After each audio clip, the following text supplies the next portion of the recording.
This is the Stevedore's knot, similar to a figure of 8 knot. It's used as a stopper knot to prevent a rope from unreeving through a pulley.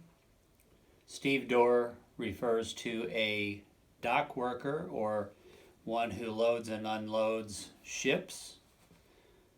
So again, this is similar to a figure of 8 knot.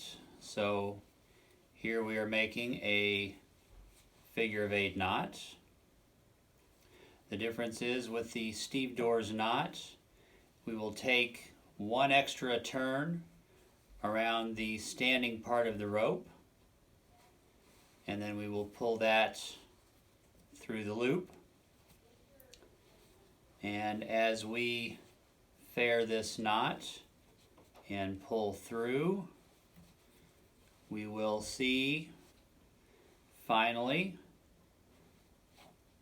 the working end of the rope pulling off at an angle to the standing part of the rope. And indeed we have a nice stopper knot there that is going to prevent this rope from unreeving.